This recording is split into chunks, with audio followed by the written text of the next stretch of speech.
I am currently making a short film, and it's the first short film that's being made on this channel under this banner of Cinora. So I'm really excited to get the film out, but I also want to show you the behind the scenes. And this is the behind the scenes of the pre-production. I've already made a video about how I came up with the story, and in it I talked about how I was writing and planning at the same time. And that's quite unconventional, but it worked wonders for this film. I had a really good grasp of the idea, and so when I approached people initially, I told them what the feeling was, what the theme was, and how I was going to make all that come together. And their enthusiasm was extremely encouraging, and they also contributed a lot of ideas that then made it into the script. So in a way, planning it and discussing it with the people I wanted to make it with fed into the form of the film that we then created. So I started writing that night, and I created what I call the filmmaker's game plan. This is a spreadsheet where all of the planning for a short film can live. You can collaboratively plan and manage all the stages of production, and you can tick things off as you go, enter any information. I use it to track the budget, to track the cast and crew, prop lists, catering lists, equipment lists, a shooting schedule. We've got our festival strategy in here. We've also got meeting notes from every time I had a conversation with someone about the film. It can basically all live here, and everybody on the production can have access, and basically just it's where everything lives. It means you don't have to hunt for different documents and find things or go through your emails to see when did you send that to somebody, because it's all logged here. I first created this document 2 years ago on another short film, and I've been updating it and refining it as I go. Anytime I start a short film, this is one of the first things that I do, and it just helps me prioritize and see how far into the journey we actually are. And of course, one of the top things on the game plan is to write the script. So that was a big priority for me right at the start. I knew my sources of inspiration. Not only was I drawing stories from real life, but had a visual style and a feel that I wanted to go for. I was looking for something really energetic and fast-paced, and a big source of inspiration for me was Run Lola Run, because I just love the absurdity of that film and I love how it plays with time. I also wanted to capture that sense of frustration and urgency and things happening simultaneously, and I think that film does that quite well too. We had a bit of a constraint in that our lead actress Sarah was moving to Manchester, and actually she's moved to Manchester now. But at the time, we discussed when she would be available, and there was basically a window of 1 day where she was going to be back. My guitar just fell over. There was a window of 1 day where she was going to be back in Glasgow, and that was our opportunity. The time pressure was actually kind of useful to me. I feel like knowing that we had 6 or 7 weeks to plan the entire shoot gave me a drive to be really proactive. And don't get me wrong, it meant that there were limitations. There were things we didn't do because we didn't have the time to organise them, and I was really up against it in commissioning an artist to create all the paintings, but we managed to do it. So with the first draft of the script, I met with my producer, Gavin, and we started to talk about all the things that we need to make this happen. The big ones were the crew and the location. There are all sorts of little things that you can problem solve moment to moment, but we kind of needed to get those things down immediately. And I strongly recommend having more crew than you think you need. When I made my short film with GMAC Films Little Pictures, I had 3 people in my crew, largely. I had myself, who was directing but also in the project, and my producer, Gabby, who was there on set also, but was kind of managing the contributors, and my cinematographer, Neil, who was focused on the camera and the lighting. I didn't have a sound person when we were at home with my grandparents chatting. We did have a sound person for the final scene, but that was only about 20% of the film. And it's one of my biggest regrets because we had nobody on the film monitoring the sound. And when it came to mixing the sound, it wasn't the strongest, and I really just wish I'd had a person there who could have made sure that everything was coming out clearly. There are a lot of things in filmmaking that seem really straightforward and like they won't require a lot of attention, but actually they do. And it's usually the things that you're unaware of. Nobody's watching a film thinking, wow, the sound is really good, or oh my God, that lighting is incredible. I mean, you might have those thoughts, but you never think about the amount of people that it takes to make them happen. And if you're not thinking about them, it means that they've done a good job. So it is really, really important that you fill all of those spaces with people who really know what they're doing. I got back into writing because I now had more inspiration and more anecdotes to draw from. And as I mentioned in my video before, I started storyboarding at the same time as writing. This is super unusual. I don't advocate that everybody does it this way, but for me it really worked because I felt that the film was so visually led that actually the visuals would inform the shape and the action of each scene. And it was hard for me to write because I was thinking, how is that going to play out? What exactly are we going to see? Whose perspective is this? And so by making the storyboards, I was finding more of the story. Another reason that I wanted to draw the storyboards and write the script was because as I was telling the cast and crew about the film, I could see that whenever I said, okay, so we're going to have this scene in this location, and then we're going to have a few characters over here in this location, and then another location, I could see in people's minds they were thinking, how on earth are we going to do all of this? But the way that the story is shown, you only see snippets of these environments. Maybe you don't even see a full person in the frame. Some of the characters you only hear, you don't see. And also a lot of the locations, they're very tight. You're not seeing the full environment. You're seeing just a corner or a very, very tight space. So for me, it was definitely achievable to turn all of this around. But I understood that as I told everybody, oh, and then they do this and then they do that, it seemed like it was much bigger than it was. So I felt like the storyboards were going to help me show people that actually this is how the film comes together. It's a little bit abstract to look at, but it's all about feelings and being in a moment. And that's what's leading it rather than big set pieces and lots of narrative and lots of action. But in saying that, it did take a lot of props and set dressing to pull this film together. We got our cast and crew sorted straight away, and the next hurdle was a location. I decided that I wanted to use a big empty studio, a bit of a blank canvas, because in the film there are lots of different sets, and I felt that if we had to move from location to shoot those, we were going to slow ourselves down. And even if we did have time to shoot the old-fashioned living room at my grand's house, and then the bedroom at my house, and then an art gallery in town, and run about all those locations and get people from place to place, it would have felt too conventional. I don't want this film to feel normal. I want it to feel absurd because the character's experience is absurd. It's also not narratively led, it's feelings led. So I don't want people to watch it and think, oh, this happened, so this happened, and that made this happen. It's more that all of these experiences are happening simultaneously to the character, and it's never clear to her whether success is actually materialized. And I want the audience to be able to feel that too. The film poses a kind of question of, is success a destination? Is it something that you get and then you stay there? Or is it more that success is momentary and you always feel like you're working towards it?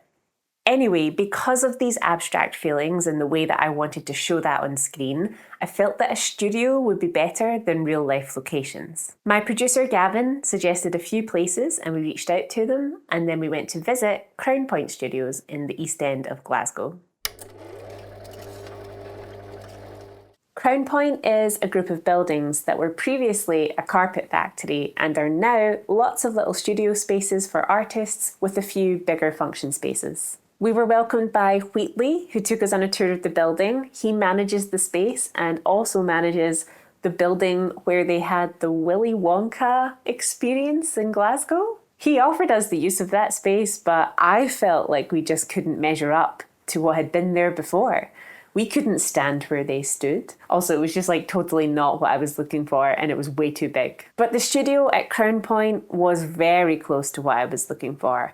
I liked that it had white walls, it was a big empty space, it had some variety in the room as well. So there were windows, brick walls, there was even a fireplace. I didn't need a fireplace in my film, but it was interesting that it was there. Maybe there was a way that we could use it. The studios were also filled with artists who we could reach out to if we needed any help or to utilise any props, which were kind of scattered all over the building, and it was really cool just to walk around. So it kind of made sense that we used this space. We were offered the space for £50 for one day, and we took it. I liked the idea that it was a big empty room and that we could utilise different corners and parts of it for different scenes.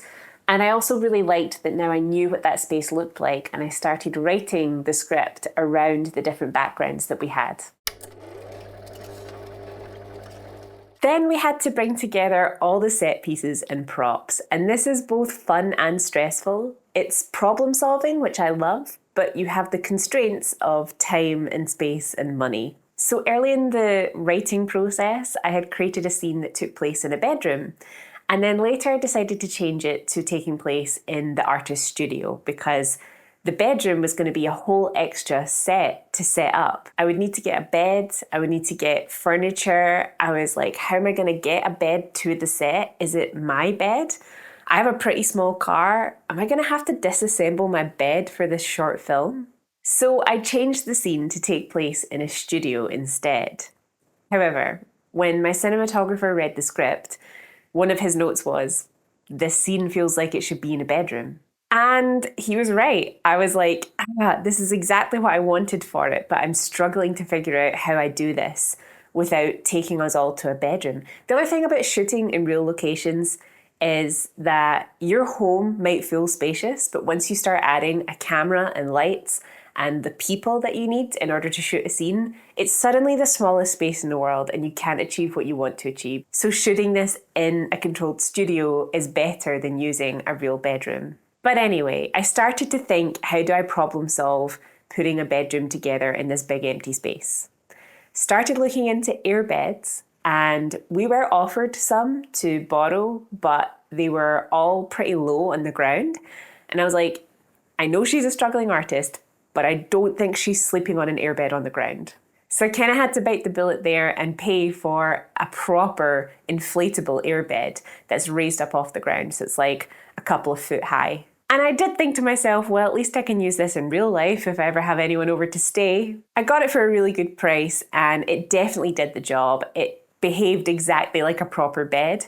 And with a couple of blankets on it, you couldn't even tell that it was an inflatable. I think you can barely see it in the bedroom scenes. It may actually not even be visible in the bedroom. But the characters are sitting on it, and I suppose it gives the authenticity of them sitting on a soft surface. I think it would have been really noticeable if we tried to fake that with chairs or maybe a bench or something. So to be fair, it was £45 that is not on screen, but contributes greatly to the feeling. Another hard to source prop was an old-fashioned TV.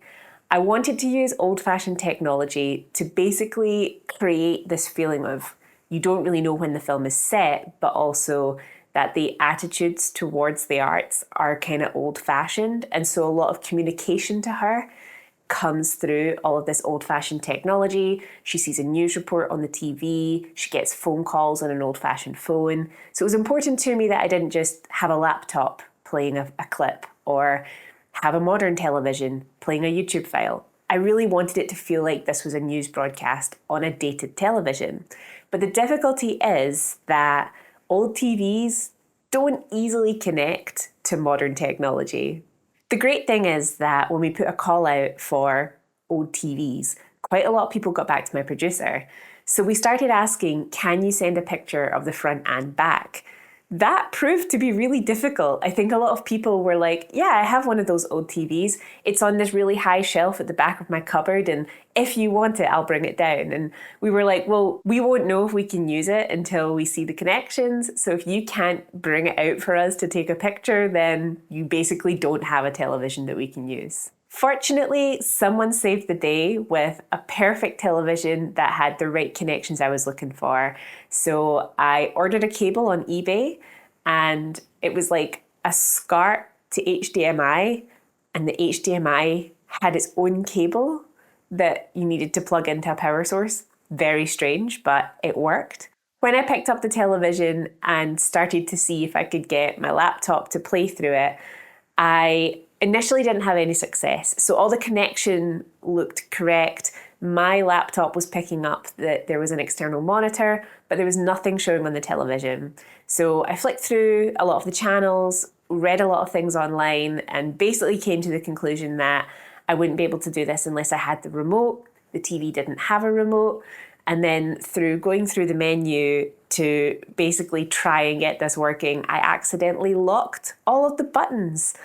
Who even knew that that was a feature? Like, why is that a feature? But anyway, essentially I had to order a remote from Amazon for about £10. And this was like 3 days before the shoot. And I was like really stressed that it wasn't going to happen in time. But basically, as soon as the remote arrived, we were able to take it to the source and connect to my laptop, and everything worked smoothly on the day. But it was kind of stressful in the lead up to that. I really wanted the broadcast to be on the TV and not added in post production, because it would just give it this extra authenticity. The light coming off of the TV hitting the floor would change with the broadcast that I had created to go on. I asked a friend of mine, Richie, if he would do a voiceover, because he makes TikToks impersonating newsreaders and they're really funny. So I was like, can you do your news voice for me and read this line? And then I used some footage from the Scottish Parliament, which is free to use under Creative Commons attribution license. So they're getting a little thanks in the credits too. But basically I managed to make this very convincing news broadcast and then get it to play on an old television as if it was live there in the moment. I already had lots of painty stuff because I like to paint. So I already had brushes, a palette, I had canvases, I had paints, and I had old paintings I'd done as well, which we sort of scattered around some of the sets.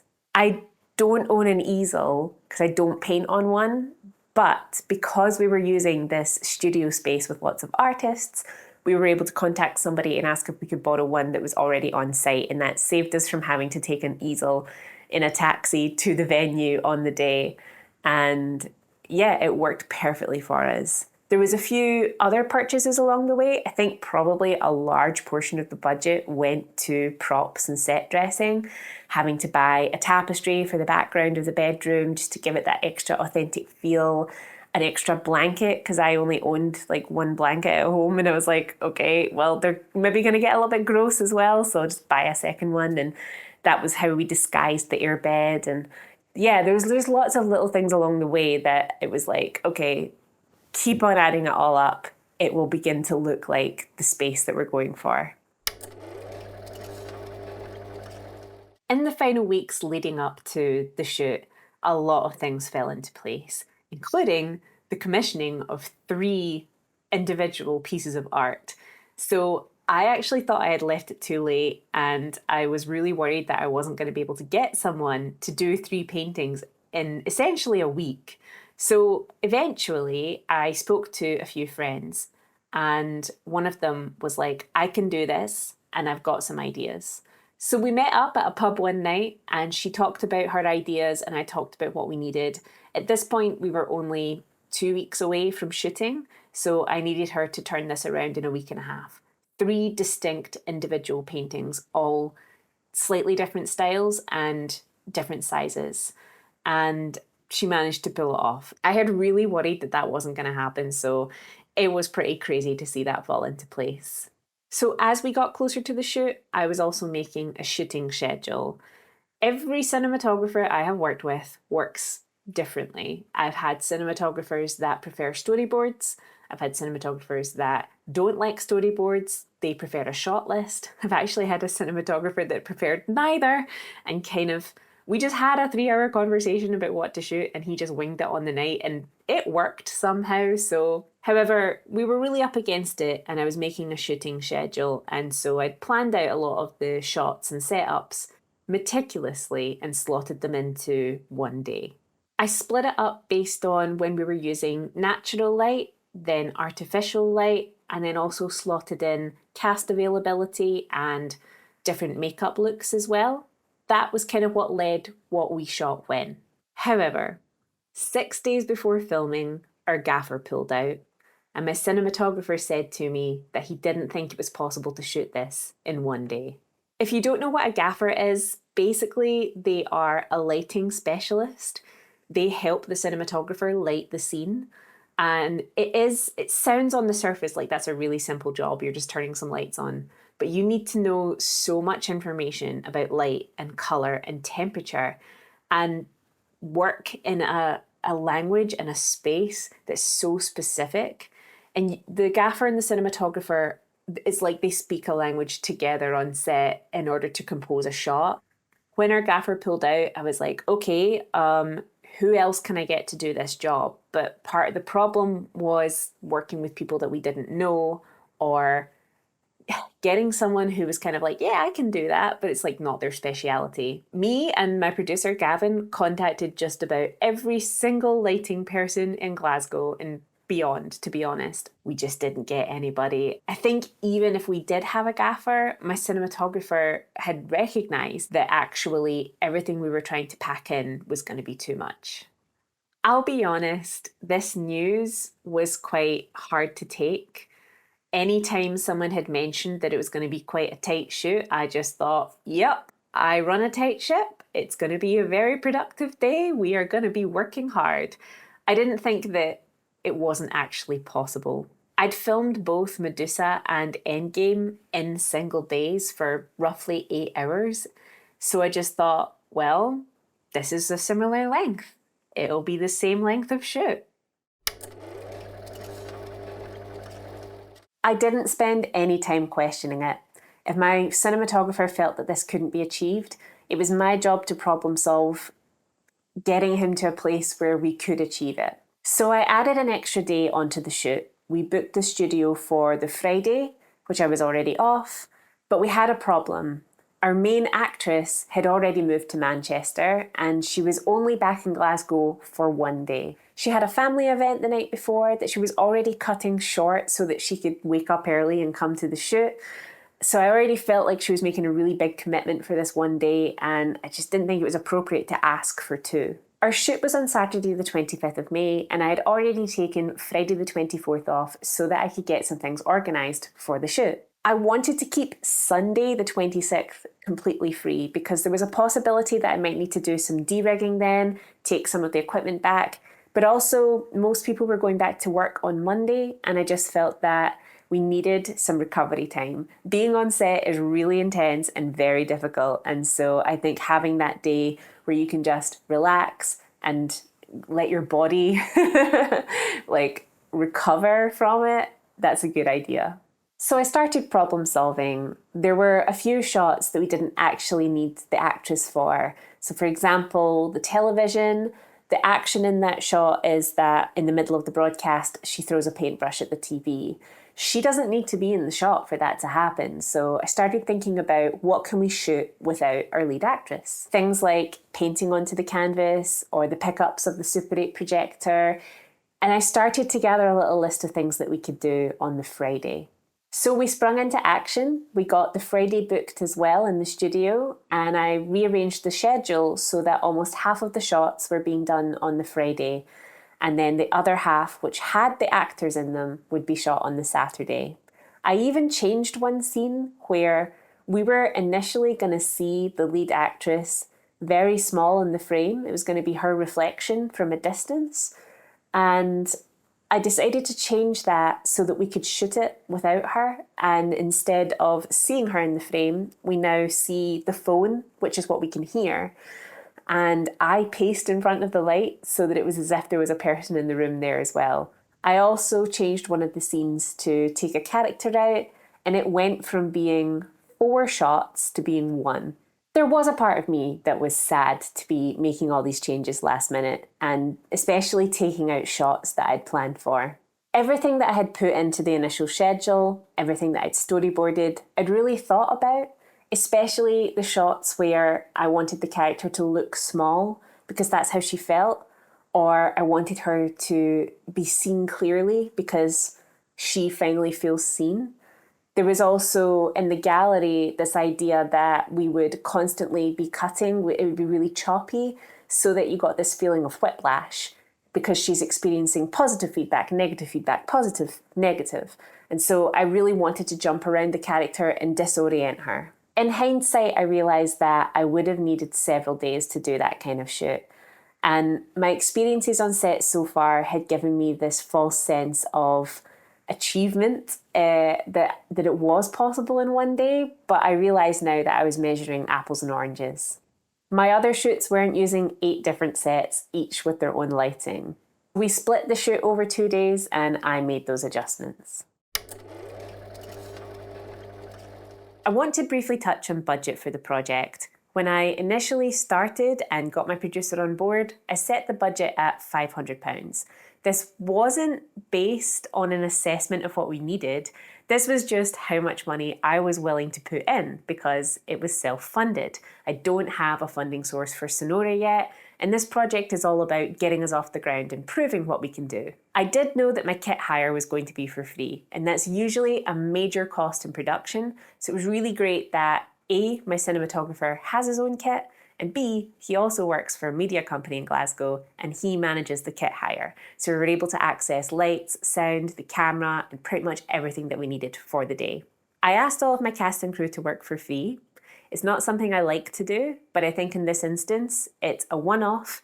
I know most of them really, really well, if not my producer did. And we definitely felt like a group of friends who were coming together to do something for a day, rather than it being this big production that was going to take up a lot of their time and commitment and take them away from being able to do other jobs.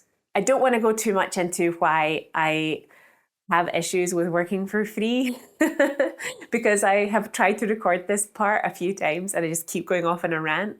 But basically, I think it's okay if you have good rapport and if you, as the director or maybe the producer who's approaching people, have the attitude of you follow through, you show up, you make things happen, and people trust that at the end of this project, they're going to be part of something that's really high quality, that they can show to others, that's useful to them, that they're proud to be part of, and so are you.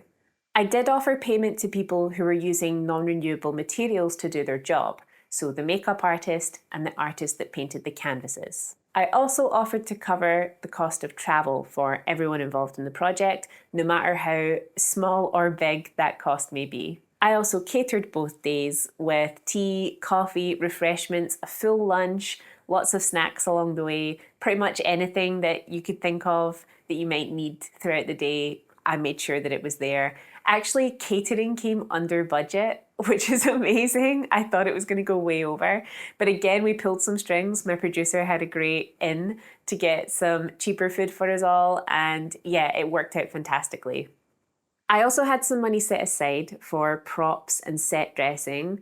This is an area that we definitely went over budget on, but actually we kind of went over budget in every area except catering. I think it was most apparent in the props and the set dressing because as planning went on, we began to think about how do we actually construct this shot, and things like the bed started coming up and wallpaper for the old-fashioned living room, an old-fashioned telephone, and I did manage to borrow an old-fashioned telephone, but it wasn't the right style that I was looking for, so I ended up buying one.